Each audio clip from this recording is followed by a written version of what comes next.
오늘 주일 하나님께서 우리에게 주시는 말씀은 레위기 16장 3절로 5절까지의 말씀입니다. 레위기서 16장 3절부터 5절 말씀.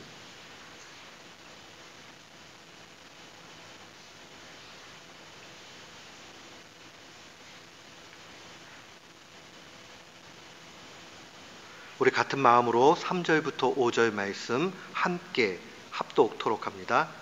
아론이 성소에 들여오려면 수송아지로 속죄 제물을 삼고 수양으로 번제물을 삼고 거룩한 세마포 속옷을 입으며 세마포 고이를 살에 입고 세마포 띠를 띠며 세마포 관을 쓸지니 이것들은 거룩한 옷이라 물로 몸을 씻고 입을 것이며 이스라엘 자손의 회중에게서 속죄 제물을 위하여 수염소 둘과 번제물을 위하여 수양 하나를 취할지니라. 아멘. 저는 오늘 본문 말씀 레위기서 16장 3절로 5절 말씀을 통해서 먼저 신앙의 모범을 보이라 라는 제목으로 주의 말씀을 선포하도록 하겠습니다. 성경에는 이스라엘 자손들이 지켜야 되는 7개의 큰 절기가 기록되어져 있습니다. 실제로 유대인이 아니고서는 이 7대 절기에 대해서 이렇게 피부에 와닿게 알 길이 없습니다. 근데 제가 미국 와서 느끼게 된 것은 유대의 공동체 안에 여전히 이 7대 절기가 잘 지켜지고 있다는 것을 보게 됩니다. 그리고 심지어는 저희가 사는 동네에서는 유대인들이 조금 많이 있는 것 같아요. 그래서 대부분의 사람들이 이 유대 절기가 되면은 학교가 이제 휴교를 하는 것을 보게 됩니다. 최근에 유대 절기 중에 아주 큰 절기가 지나갔습니다.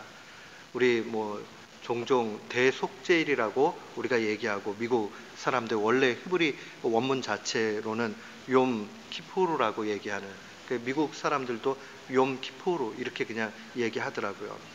그래서 대속죄일이 지나갔습니다. 욤이라는 것은 히브리 말로 날이라는 뜻이에요. 날. 하루 이틀 이렇게 얘기할 때 날. 그 다음에 키푸르라는 말은 덮다 이런 얘기예요. 뭘 덮느냐? 죄를 덮는다. 그래서 영어로 굳이 번역하면 Day of Atonement, 그 속죄의 날이다 이렇게 번역을 합니다. 이때 제일 중요한 게 뭐냐면 이스라엘 공동체에 있어서 그 많은 절기 가운데 가장 경건하게 지냅니다. 이날은 대부분의 사람들이 모두 오늘날에 있어서도 금식을 합니다. 1년에 한 번 대제사장이 백성들의 죄를 사하는 날로 이 절기를 지켜갑니다. 그래서 이스라엘 백성들은 언제나 해가 지면은 하루가 시작이 되잖아요. 그렇기 때문에 전날에 일찍 식사를 하고요. 해가 지기 시작을 하면 그때서부터 그 다음날 속죄일 온종일 해가 지기 전까지 다 금식을 합니다. 가장 엄숙하게 지내고 오늘날에도 그렇습니다. 종종 제가 사는 동네에 이렇게 보면요. 금요일날 걸어가는, 회당까지 걸어가는 사람들이 많아요. 저는 금요 예배 와야 되니까 운전하고 올 때 해가 졌잖아요. 겨울 되면 일찍 지니까. 그러면 안식일이 시작되니까 이 사람들은 걸어가요. 그리고 대속죄일이 되면 휴일이 되고 이 사람들은 특별한 그러한 절기의 행사들을 가져갑니다. 우리가 특별히 오늘날 그리스도인들이 유대인이 아니기 때문에 그걸 지킬 이유는 없지만 성경 속에 기록된 이 말씀을 통해서 우리가 그러면 무엇을 기억해야 될까 하는 것은 분명히 생각을 해봐야 됩니다. 특별히 오늘 본문에 있는 이 레위기 16장으로 오게 되면 대속죄일에 이 대제사장이 어떠한 직무를 해야 되는지가 기록되어져 있습니다. 이때 가장 큰 이 대제사장의 직무는 역시 이 모든 백성들의 죄를 속죄하는 일들을 하는 거예요. 근데 이 속죄하는 일에 앞서서 예비 절차가 오늘 본문에 기록되어져 있습니다. 그 예비 절차가 일어나는 장소는 특별히 이 지성소 아닙니다. 우리 보통 성경에서요, 성소 이렇게 되면은 오늘날로 얘기하면 이렇게 이해하시면 돼요. 그 예배당이라고 생각을 하시면 돼요. 그리고 여기는 두 개의 큰 지역으로 나뉜다 이렇게 보시면 돼요. 하나는 성소 안에 있는 성소가 있고, 그 다음에 그거보다 더 거룩하다 그래서 지성소라고 한국말로는 번역을 했어요. 이 지성소로 이렇게 구분이 됩니다. 그러니까 우리가 성소 얘기하면 예배당 이렇게 생각을 하시고요. 성소를 더 세분하게 가지고 하면 두 파트로 돼 있다. 한 파트는 그냥 성소라고 일컬어지는 곳이고, 또 한 파트는 지성소다 이렇게 보시면 돼요. 그리고 성소와 지성소 가운데에는 휘장, 오늘날로 얘기하면은 막, 아주 두꺼운 막이 그게 형성이 되어 있습니다. 그래서 마치 이렇게 보면 우리 예배당이 이렇게 있잖아요. 예배당이 있으면 저하고 우리 성도님들 앉은 데하고 가운데 휘장이 있다고 이렇게 보시면 돼요. 그렇게 있어서 휘장 바깥쪽에 있는 데는 성소, 그 다음에 그 안쪽으로 들어오면 더 거룩하다 그래서 지성소라고 얘기를 합니다. 근데 대제사장은 지성소에 들어올 수 있었어요. 그런데 학자에 따라서 해석이 조금 다르기는 하지만 보통은 1년에 1차 지성소에 들어올 수 있다 이렇게 해석을 많이 합니다. 다른 입장을 가진 분들도 있지만 보통은 그렇게 그냥 해석을 해요. 그런데 지성소에 들어와서 올 때 더 중요한 게 뭐냐 하면 지성소 안에는 법궤가 있어요. 이 법궤 위에를 시은좌, 멀시 시트라는 말로 사용을 합니다. 자비가 내리는, 원래 한자로 시자는 베풀 시자예요. 은자는 은혜 은자, 은혜가 베풀어지는 장소. 다른 말로 얘기하면 거기 위에 하나님이 임재하신다 이런 뜻을 가지고 있어요. 그러니까 함부로 나갈 수가 없는 장소가 지성소였습니다. 근데 오늘 미리 준비되고 있는 이 상황들은 지성소와 관련돼 가지고 이 내용들이 기록이 되어져 있습니다. 앞서서 2절 말씀에 보면요, 이렇게 기록이 되어져 있어요. 여호와께서 모세에게 이르시되 네 형 아론에게 이르라. 성소의 장 안 법궤 위 속죄소, 그러니까 지성소를 얘기하는 거예요. 성소의 안쪽이니까 지성소, 거기에 법궤 위에 있는 속죄소, 아까 얘기한 시은자의 다른 또 이름이 속죄소라고 얘기를 해요. 앞에 무시로 들어오지 말라, 아무렇게나 들어오지 말라는, 아무 때나 들어오지 말라는 겁니다. 그래야지 죽음을 면한다 라고 얘기합니다. 그리고 내가 구름 가운데서 속죄소 위에 나타남이라. 이 구름이 나타날 때 성경을 읽을 때 꼭 유념하셔야 되는 게, 대부분 하나님과 더불어서 영광의 구름이 이렇게 쫙 나타난다 하면 그것은 하나님의 임재를 표현하는 히브리 사람들의 독특한 표현입니다. 왜냐하면 하나님의 영광의 광채가 너무 강렬하기 때문에 이 죄인들이 그걸 보면 다 죽을 수밖에 없어요. 그렇기 때문에 하나님께서 구름으로 이렇게 가리시죠, 그의 영광을. 그러면서 백성들이 하나님 앞으로 나아갈 수 있는 거예요. 지금 구약의 상황에서 이 대제사장이 지성소에 들어올 때 얼마만큼 엄숙하게 돼야 되느냐 하는 것이 기록되어져 있습니다. 지성소는 일반 제사장들도 들어갈 수가 없어요. 대제사장만 들어갈 수 있었습니다. 근데 오늘 본문에 보니까 아론은 대제사장의 표본이에요. 그런데 아론이 속죄 제물과 번제물을 준비하라고 3절 말씀에 되어 있습니다. 수송아지는 속죄 제물이고 번제물은 수양입니다. 그리고 나서 이 흠없는 제물들을 준비할 뿐만 아니라 복장을 독특하게 얘기를 해요. 거기 보니까 세마포라는 말이 계속 등장을 합니다. 세자라는 말은 가늘 세자예요. 아주 가느다다. 그래서 마는 우리 배 옷을 얘기할 때 마라는 말을 사용하죠. 그러니까 아주 가늘게 실을 뽑아가지고 배 옷을 만든 거 얘기하는 거죠. 그래서 세마포라는 것은 한마디로 얘기하면 아주 가는 배 옷인데 이게 통으로 이렇게 입게 되어 있기 때문에 포라는 말을 사용을 합니다. 그런데 이것은 최고의 가치와 부를 나타내는 표현이기도 했어요.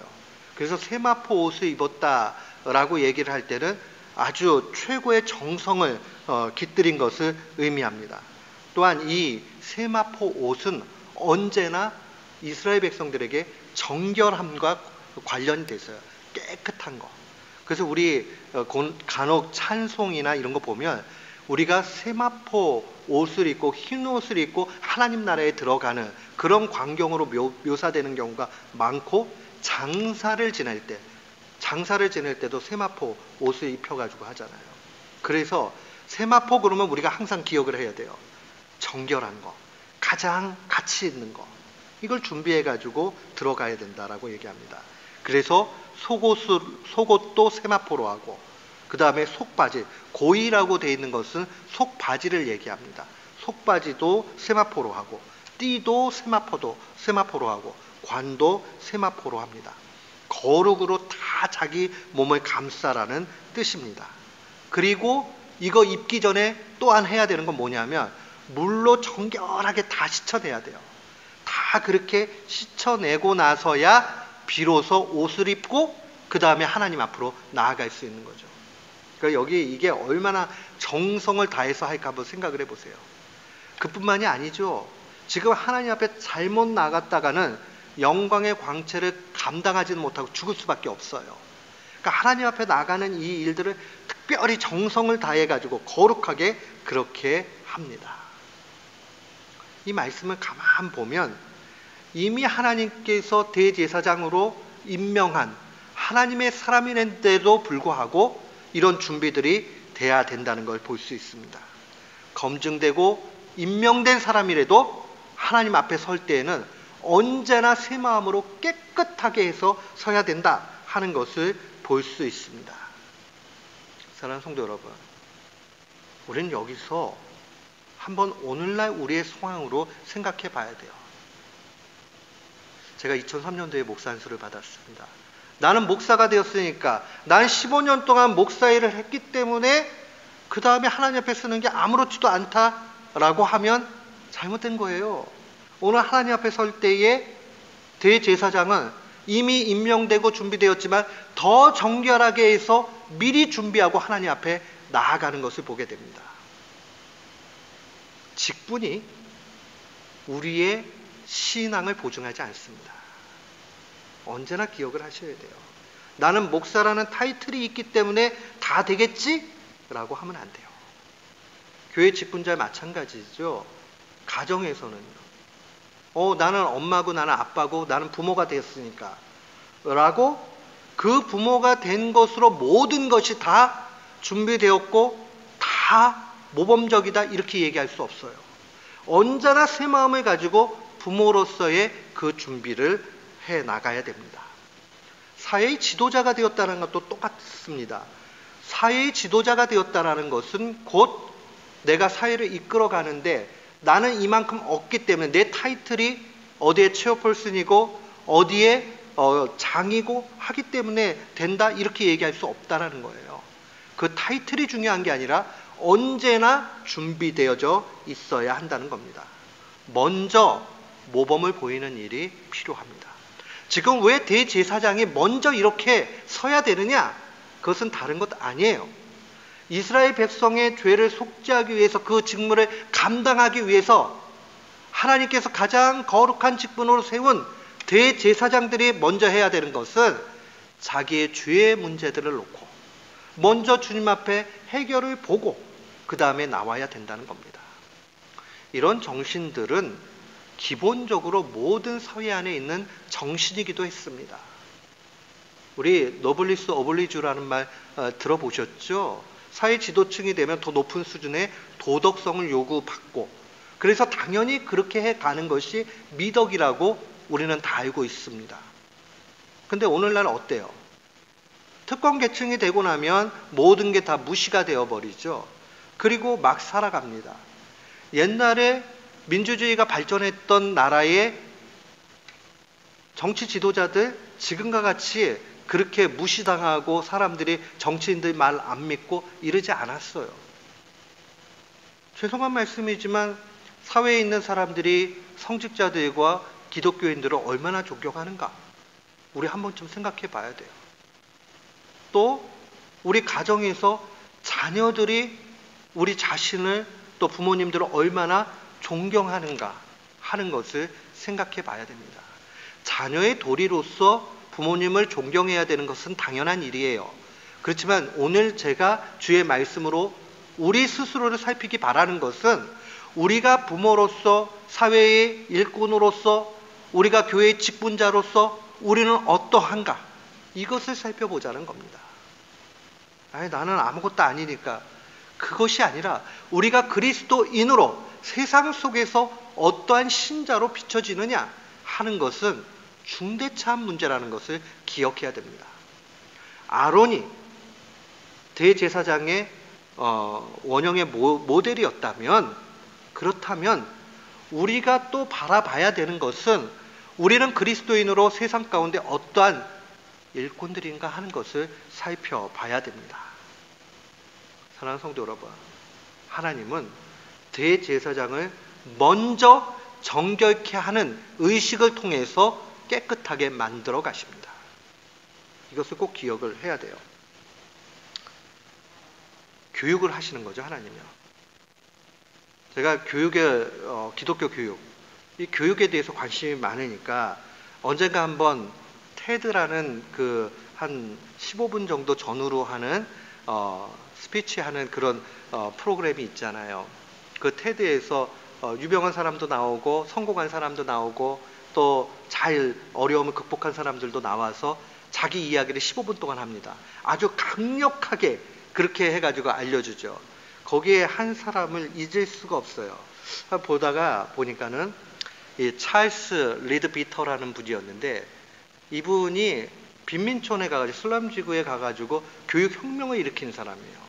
가가지고는 그 슬럼 지구에 있는 아이들에게 특별한 교육 혁명을 통해 가지고 그들이 공부할 수 있도록 또 사회의 일원이 될 수 있도록 그렇게 챌린지를 줬습니다. 근데 이 사람이 이런 얘기를 해요. 교육은 가장 중요한 게 모티베이션, 동기부여하는 거다, 이런 얘기를 해요. 그래서 제가 가만히 생각을 하면서, 그래, 맞아. 교육이라는 것은 왜 그걸 해야 되는지 그 모티브를 알려주는 것. 그래서 마음속에서 모티브가 막 생동감 있게 나올 수 있도록 모티베이션 하는 것이다 라고, 동기부여하는 것이다 하고 분명히 느꼈어요. 근데 가장 큰 동기부여는 뭘까? 라고 생각을 해보니까 보여주는 거더라고요. 보여주는 거.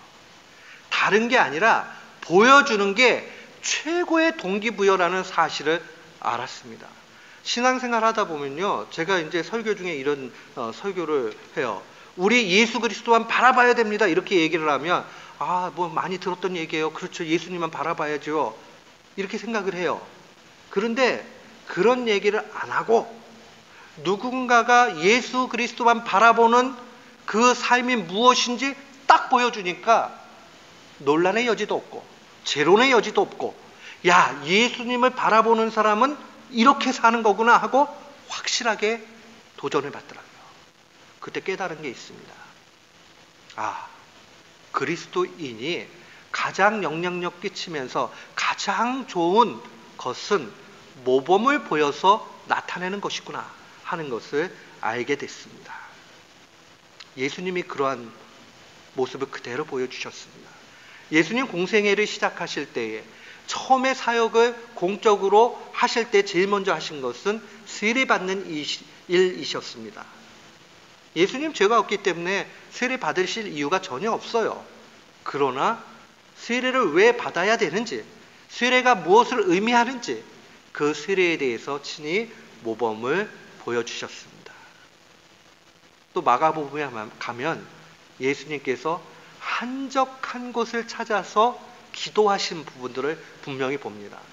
예수님이 하나님이신데 굳이 그렇게 기도하는 거 보여주실 필요 없어요.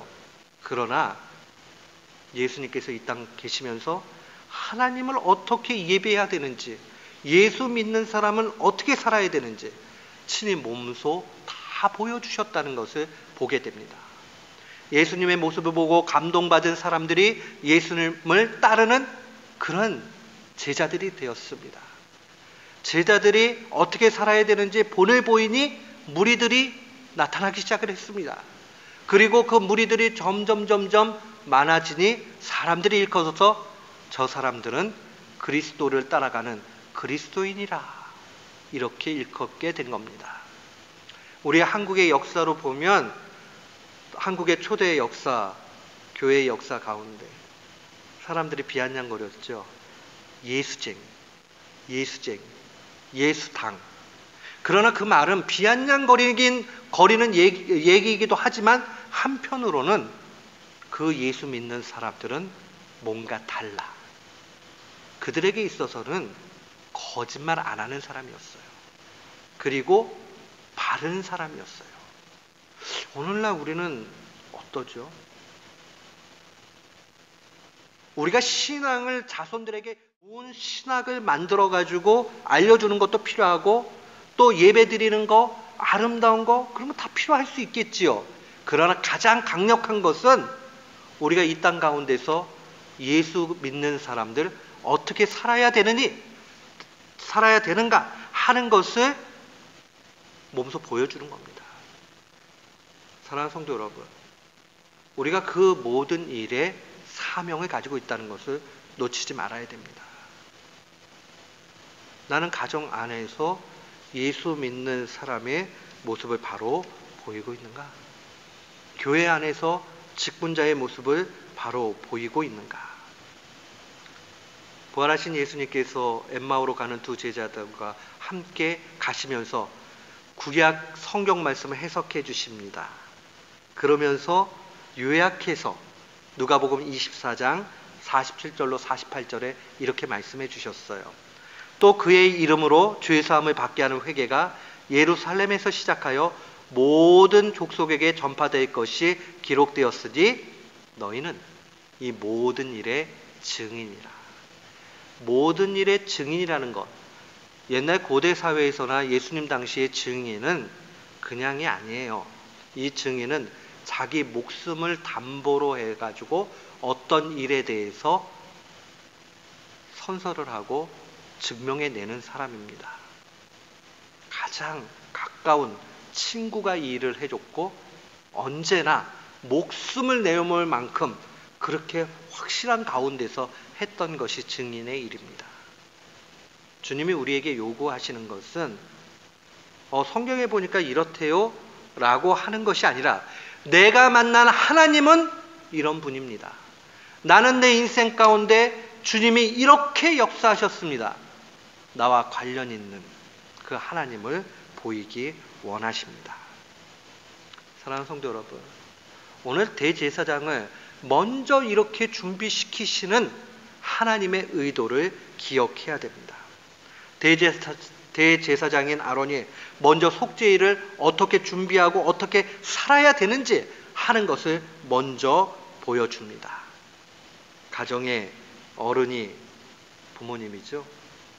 부모님 되는 것이 아이를 낳았으니까, 자연 출생적으로 낳았으니까 부모님 되는 것 아닙니다. 그냥 타이틀로, 호칭으로 엄마, 아빠는 될 수 있어요. 그러나 참다운 부모님이 된다라고 볼 수 없습니다. 교회에 직분자를 세우죠. 직분자가 될 수 있어요.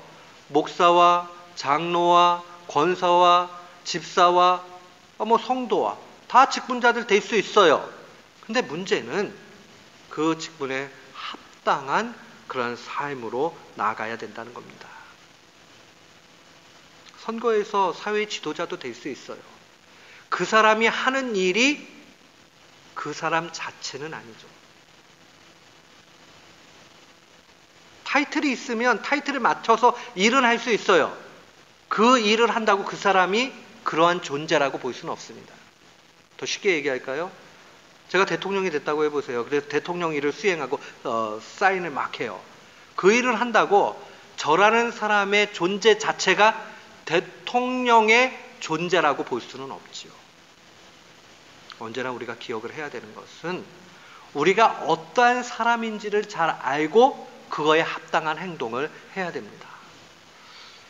제가 늘 이런 묵상을 많이 했는데 이번 수요일날 우리 원로 목사님하고 우리 전사님들하고 다 같이 설교 세미나에 갔더니 거기 이제 예전에 그 커버넌트 신학교 총장을 하셨던 브라이언 채플 교수님이 딱 그렇게 똑같이 얘기를 하시더라고요. 내용에 보니까.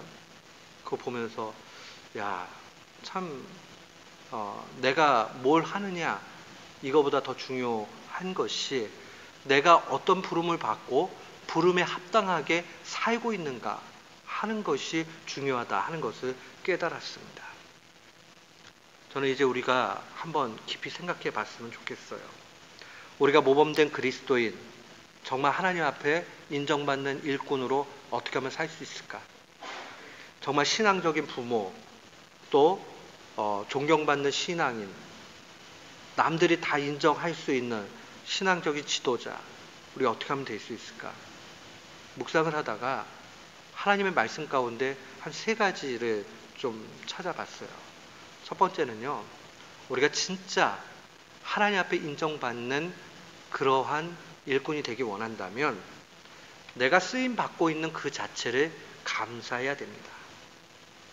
이 말을 뒤집어서 얘기하면요, 다른 사람들에게 인정받는 일들에 대해서 너무 많이 의미를 두지 말라는 얘기입니다. 교회 일 열심히 하고 이렇게 하다 보면 시험 되는 일들이 대부분 그런 거예요. 자녀 기르다가도 그러잖아요. 보통 잘 얘기하는 게 어른들이 확 나면 자녀들한테 뭐라고 얘기하죠? 내가 너를 어떻게 길렀는데 이러면서 신세한탄 하시잖아요. 내가 먹을 거 못 먹고 내가 진짜 잘 거 못 자고 너를 위해서 이렇게 해줬는데 이런단 말이에요. 그러면 그렇게 한 거 가지고 비참해지잖아요. 제가 언젠가 설교 중에 말씀드렸죠. 제가 유튜브 영상 하나 봤는데 31살 먹은 이 분이 태어날 때부터 뇌에 문제가 생겨가지고 지능이 뭐 얼마 되지 않은 2살, 3살 언제나 여자분인데 지금도 어린아이 같이 이 발달이 안 돼가지고요 분유를 타서 먹여드려요. 그 엄마가 24시간 붙어 있는데 한국이 요즘에는 조금 좋아져가지고 간병인이 이렇게 와서 4시간씩 봐준대요. 그럼 그 4시간 있는 동안에 이분이 또 생업에 열심히 살아야 되니까 아르바이트를 해요. 식당 가가지고. 그러니까 얼마나 고단하게 살겠어요. 그래서 그 남편하고 이분이 열심히 생활하면서 그 딸을 보살핍니다. 근데 이분이 이런 얘기 했을 때 제가 마음이 뭉클했어요. 근데 저는 꿈이요, 이 아이가 한번 나를 속삭여 줬으면 좋겠다, 그 얘기를 하더라고요. 한 번만이라도 나를 속삭여 줬으면 좋겠다. 그러니까 얼마나 소박한 마음일까 한번 생각해 보세요. 여러분, 아직 자녀를 갖지 않으신 분들은 이게 와닿지 않지만 자녀들이 말을 안 들으면 좀 마음이 많이 상하고 더 많이 안 들으면 아우 저 십자가 이런 생각이 드실 때가 있어요. 근데 이 엄마에게는 그 십자가가 좀 있었으면 좋겠는 거예요. 그 아이가 맨날 누워있고 이러는데 그것도 예쁘지만은 그래도 좀 저게 가가지고 내 마음을 힘들게 만들어도 그렇게 하면 좋겠다. 이 부모의 마음속에 뭐가 있는 거냐면 그저 내가 그렇게 쓰임받는 거에 감사가 있는 거예요. 그 아이에게 내가 그렇게 헌신할 수 있다는 거. 가정도 마찬가지고요, 교회도 마찬가지예요. 우리들 안에 마르다도 있고 마리아도 있을 수 있어요. 근데 주님 뭐라 그래요? 그냥 마리아는 마리아대로, 마르다는 마르다대로 자기 좋은 것 하나 선택해가지고 가는 거면 그거로 족하고 좋은 거예요. 섬기는 일도 중요한 거고 말씀 배우는 일도 중요한 거예요. 그러니 자기가 좋다고 생각하는 거 선택하고 갔으니 그거로 족하다라는 겁니다. 뭘 얘기하는 거죠? 일하면서 불평하고 나 너무 힘들다 그렇게만 생각하지 마시고요. 내가 하나님 앞에 지금 쓰이고 있는 것, 그것을 특권으로 여겨야 됩니다. 내 자녀 위해서 헌신하고 잠 못 자고 하는 것에 감사할 수 있어야 되고요. 연약한 교회를 섬기고 있는 것 통해서 고단하지만 그거에 기쁨이 있어야 돼요. 제가 목사로 말씀의 종으로 부름을 받았는데 말씀을 막 전해요. 근데 제가 예를 들어가지고요, 하나님 이게 뭡니까? 내가 설교를 이렇게 열심히 하는데 성도들은 하나도 안 듣잖아요. 그러면 불행한 목사가 되고 말아요. 그냥 쓰임을 받는 그 자체로 감사하고 설교 횟수가 많아져도 하나님이 이렇게 진짜 많이 설교할 수 있게끔 해주시는구나 그냥 받아들이면 행복한 목회자가 돼요. 저는 우리 교우들이 그랬으면 좋겠어요. 행복했으면 좋겠어요. 그리고 쓰임받는 그 자체로 만족하기를 원합니다. 두 번째로 우리가 기억을 해야 되는 것은 자기 받은 것을요 남 위해서 사용하세요. 나 위해서 사용하지 말고 자꾸 남 위해서 사용하세요. 그러면 하나님 앞에 인정받고 준비된 모범된 신앙인이 됩니다. 우리 보통 이런 얘기예요. 저는 하나님의 영광을 위해서 삽니다. 하나님의 영광을 위해 삽니다라는 것을 한국 사람들은 다른 말로 해석하면 이런 거예요. 나는 세상에서 성공하려고 합니다. 내가 높은 지위를 얻게 되고 좋은 대학을 졸업하고 내가 돈을 많이 벌고 이게 하나님의 영광을 위한 거라고만 생각을 해요. 하나님의 영광을 위한 것은 그런 차원보다 더 가치가 있는 일이에요. 그건 뭐냐 하면 주님이 내게 주신 것 가지고 남을 섬기는 일이 될 때 그게 하나님께 가장 큰 영광이 됩니다. 하나님은 그것을 가장 기쁘게 생각하세요. 그러니까 공부하실 때도요 우리 공부하시는 분들 남을 위해서 내가 공부해야 되겠다 그 생각하세요. 돈 버시는 분들 내가 돈 벌어가지고 내가 편하게 이렇게 살아야 되겠다.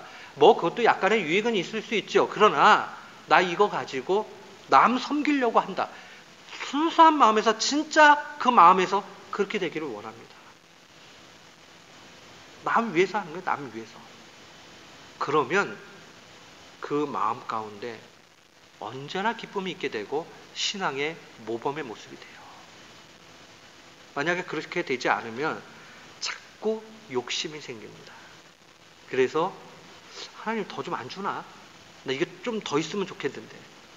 요것만 조금만 더 있으면 내가 그 다음부터 진짜 열심히 봉사하고 헌신하고 다 할 텐데. 그러지 마세요. 내게 주어진 거에 만족하고 그 안에서 최선 다하지만 언제나 목표는 남을 위해서 이거 사용해야 되겠다. 저는 운전을 하다 보면은 눈에 목사니까 언제나 이 교회들이 눈에 잘 들어와요. 그럼 교회들이 간혹 이렇게 프랜카드 같은 거 이렇게 걸어놓거나 사인들을 이렇게 세워놓잖아요. 루터란 교회들을 이렇게 지나가다 보면 가장 많이 보이는 그런 내용 가운데 하나가 God's work, our hands라는 그런 그 슬로건이 이렇게 달려 있습니다. 하나님의 일이, 하나님의 역사가 우리의 손을 통해서 있기를 바란다는 그들의 열망이겠죠. 전 우리 가운데 이것이 있었으면 좋겠어요. 나는 건강도 부족하고 난 가진 것도 없고 배운 것도 없고 괜찮아요. 그래도요 하나님의 주신 것만큼 안에서 얼마든지 그렇게 살아갈 수 있습니다. 그렇게 될 때에 하나님은 입을 닫지 않으십니다. 저는 하나님께서 돌보시는 수많은 일들을 눈으로 목도합니다. 근데 재밌는 것이 무엇이냐면 하나님은 부모님이 헌신해가지고 막 이렇게 갈 때 그 부모님이 자녀들을 잘 못 돌봐도 하나님이 알아서 돌보시는 거 많이 봤어요.